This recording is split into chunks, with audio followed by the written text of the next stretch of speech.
iPad User Guide. Everything you need to know about iPad. Hello, get started. Set up a few basic features before you start using your new iPad. Setup basics. Before starting video, you can subscribe my channel for free. Connect to Wi-Fi and set up cellular service.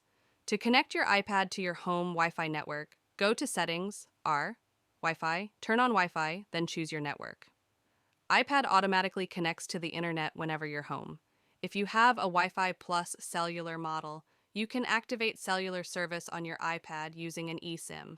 Go to Settings, R, and Cellular Data, or install a nano SIM provided by your carrier.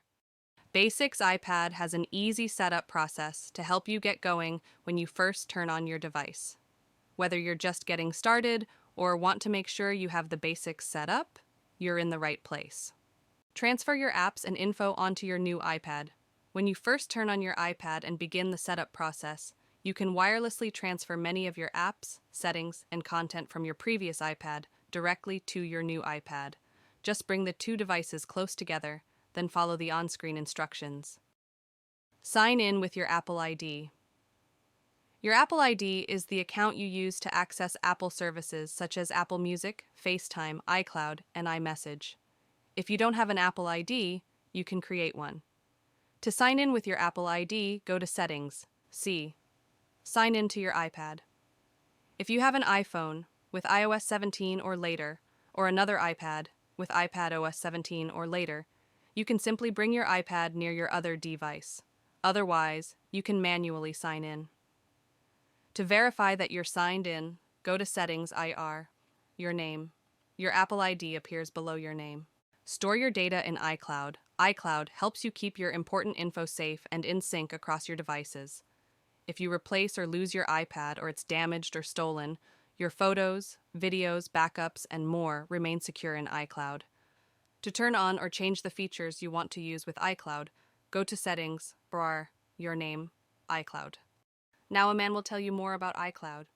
It's a great, easy way to back up and sync several aspects of your data. But that being said, it might not be something that you want to use for everything. For example, for me, on my iPhone, I use iCloud to store and sync my entire photo library. But on my iPad, I really don't care about having all of my photos. I really just want my favorites. If that sounds like something that you might be interested in, the way that you do that is you plug your iPad into your computer, and then you can choose from there to only sync specific albums. One of the options that I would like to clarify, because a lot of people find it confusing, if you were to tap on where it says iCloud Mail, in that process, you are actually creating a brand new email address that would end in @iCloud.com. Now, some of you may be looking to create a new email address, and if you are bombarded by junk mail, this works very well with the Hide My Email Address. I hope you have got good knowledge about iCloud. Turn on Find My iPad. You can locate your iPad if it's ever lost or stolen. Go to Settings, ER, your name. Tap Find My iPad, then turn on Find My iPad. You can see the location of your devices in the Find My app, C. If you lose your iPad and don't have access to the Find My app, you can locate your device using Find Devices on iCloud.com. Set up Face ID or Touch ID. You can use Face ID, face recognition, or Touch ID, your fingerprint, to securely unlock your iPad, sign in to many apps, and make purchases. For your security, Face ID and Touch ID data doesn't leave your device and isn't saved anywhere else. Depending on your iPad model, do one of the following. Set up Face ID, go to Settings, C, Face ID and Passcode, tap Set up Face ID, then follow the on-screen instructions. Set up Touch ID, go to Settings, R, Touch ID and Passcode, tap Add a fingerprint, then follow the on-screen instructions. Now a man tell you more about Face ID and Touch ID. We're going to be prompted to set up Face ID. I'm going to skip this for this demonstration. It's absolutely something that all of you should do. And at this point, you're going to hold up your iPad and it's going to ask you to look left, look right, look up, look down, and scanning your face so that you can use your face for several different functions. You can use it for unlocking your iPad. You can ultimately use it for purchases that you make using Apple Pay.